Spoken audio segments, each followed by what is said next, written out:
Audio book वाङ्मय 34 भारतीय संस्कृति के आधारभूत तत्व चैप्टर 2 पार्ट 24 कठिन कर्तव्य और महान उत्तरदायित्व। अपने पद के अनुरूप ब्राह्मण का कर्तव्य ही कठिन एवं महान है।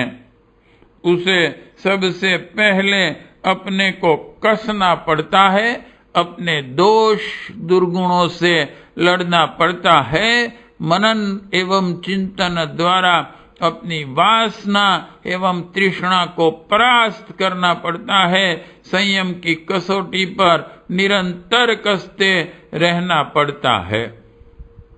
यह इसलिए आवश्यक है कि दूसरे लोगों की तुलना में अपना चरित्र एवं व्यक्तित्व ऊंचा न हो, तो फिर मार्गदर्शन करने की प्रक्रिया ही लड़खड़ा जाएगी।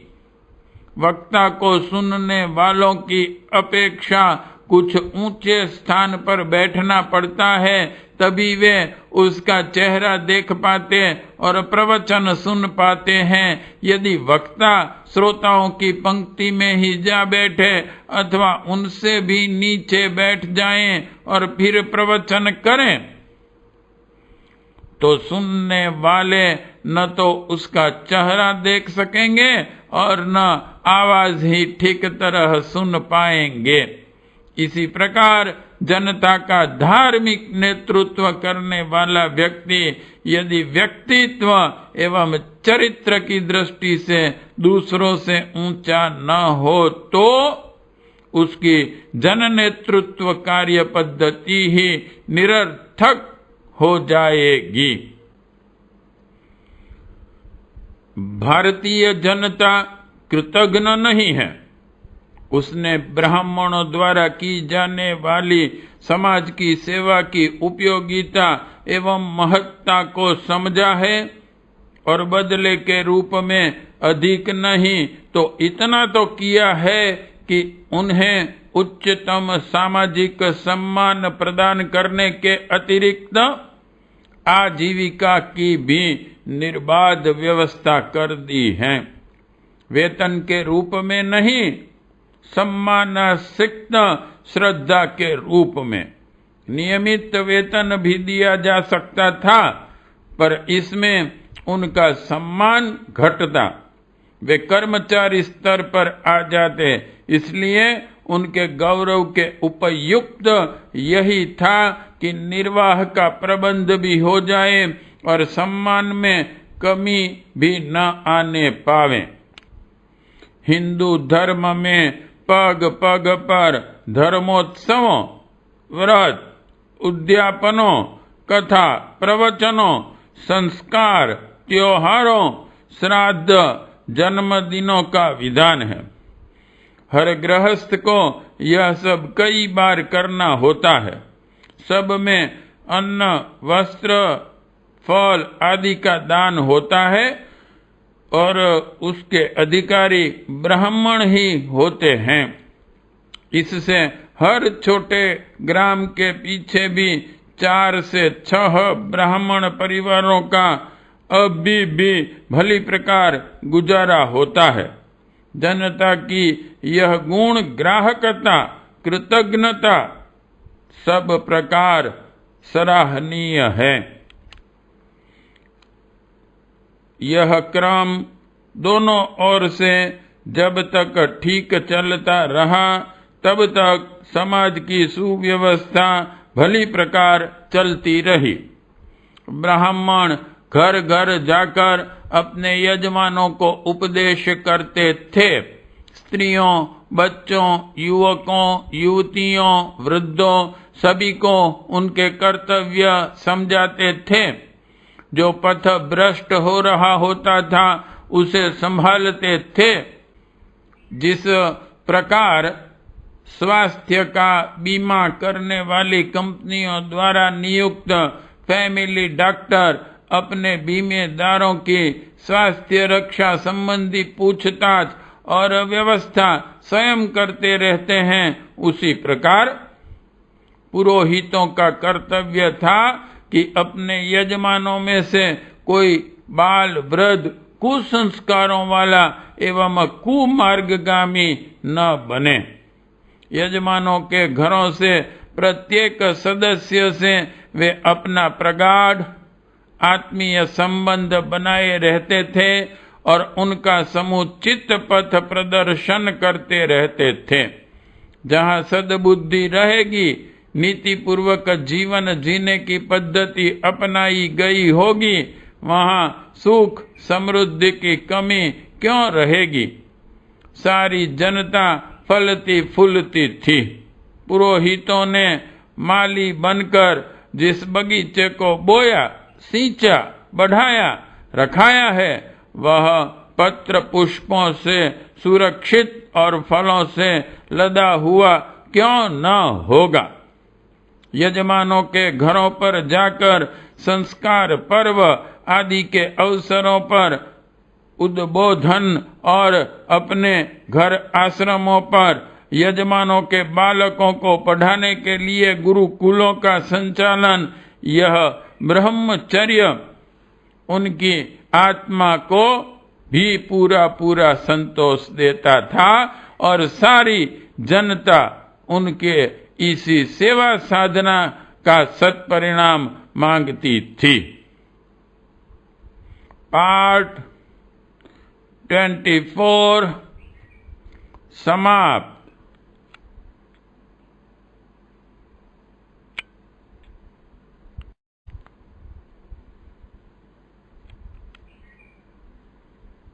ऑडियो बुक वांग्मय 34 भारतीय संस्कृति के आधारभूत तत्व, चैप्टर 2, पार्ट 25 अवनीत और पतन का क्रम। धीरे धीरे यह क्रम बदला। श्रम का स्थान आलस्य ने लिया, अधिक उपार्जन का लोभ उपजा, उत्कृष्ट व्यक्तित्व रखने की कष्ट साध्य जीवन साधना की उपेक्षा की जाने लगी, स्वाध्याय से मुंह मोड़ा गया और सेवा से आंख चुराई जाने लगी। जहां ब्राह्मण समाज की बहुमूल्य सेवा करते थे और बदले में निर्वाह की थोड़ी सी सुविधा प्राप्त करते थे, अब अधिकाधिक दक्षिणा बटोरना तो याद रहा, पर सेवा के कर्तव्य एक प्रकार से भुला ही दिए गए। पहले अपनी विद्या, नम्रता, सेवा एवं सद्गुणों के कारण उन्हें सम्मान मिलता था, उससे संपन्न बनते थे।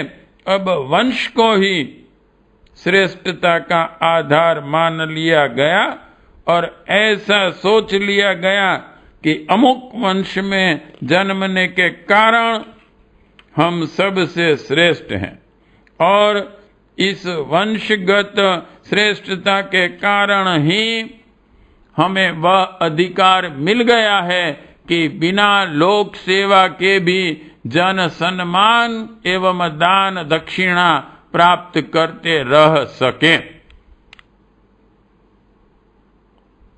क्या यह आधार उचित है? क्या कोई बिना सेवा एवं श्रेष्ठता के भी सम्मानास्पद बन सकता है? क्या वंश के कारण किसी को उच्च माना जा सकता है? फिर कोई उच्च भी हो तो क्या उसे बिना समुचित प्रतिफल चुकाए किसी से दान आदि लेने का अधिकार है? इस प्रश्नों का उत्तर नहीं हो सकता है, हमारे पूर्वज ऋषि या ब्राह्मण थे, इसलिए हमें वैसा ही माना जाए, यह मांग सर्वथा हास्यास्पद है।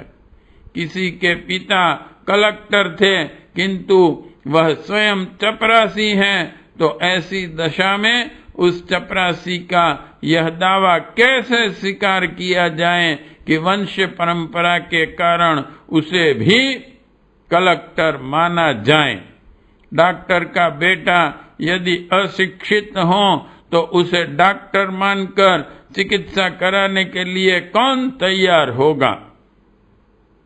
किसी संगीतज्ञ की संतान को यदि गाना बजाना कुछ भी न आता हो तो संगीत सम्मेलन में उच्च पद कैसे मिलेगा? मूल्य गुणों का है, वंश परंपरा का नहीं। इस सच्चाई से इनकार नहीं किया जा सकता।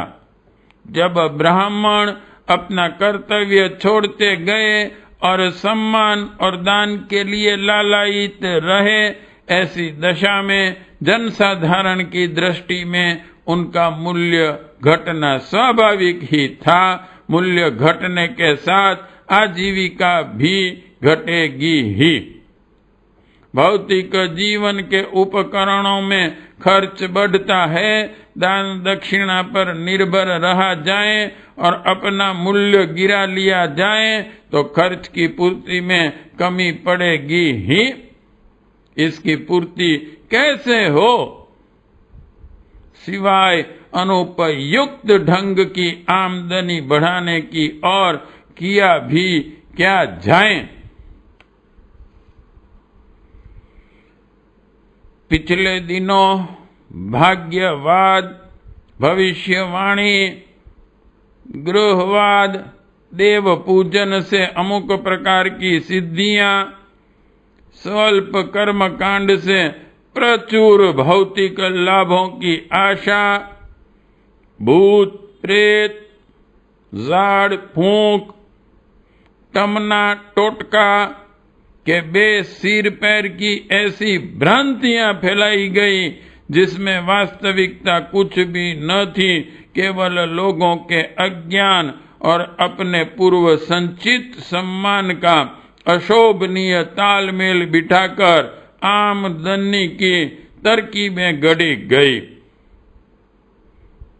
इससे ब्राह्मण की थोड़ी आमदनी बढ़ी भी हो पर उसका स्तर और भी गिरा। विचारशील लोगों से वस्तु स्थिति छिपी नहीं रहती, वे वास्तविकता को टाड़ जाते हैं। अज्ञानी लोग भले ही बहके रहें पर विचारवानों को तथ्य समझने में देर नहीं लगती। वे इस प्रकार के व्यवहार से खिन्न ही होते हैं। ब्राह्मण के पतन की यही दर्द भरी कहानी है। आज वंश परंपरा की दृष्टि से ब्राह्मणों की संख्या करोड़ों है। जनसंख्या की दृष्टि से अल्प जातियों की तुलना में वे ही सबसे अधिक हैं, पर कर्म से जो ब्राह्मण हों ऐसे लोगों की संख्या लाखों क्या, हजारों क्या, सैकड़ों से भी कम होगी। किसान ब्राह्मण, व्यापारी ब्राह्मण, नौकर ब्राह्मण, नाई ब्राह्मण, दर्जी ब्राह्मण, बजाज ब्राह्मण, हलवाई ब्राह्मण आदि अगणित वर्ग और श्रेणी के वे मौजूद हैं, पर ब्रह्म परायण ब्राह्मणों की संख्या तेजी से घटती चली जा रही है और खतरा यहाँ तक पैदा हो गया है कि कहीं यह परंपरा ही नष्ट न हो जाए।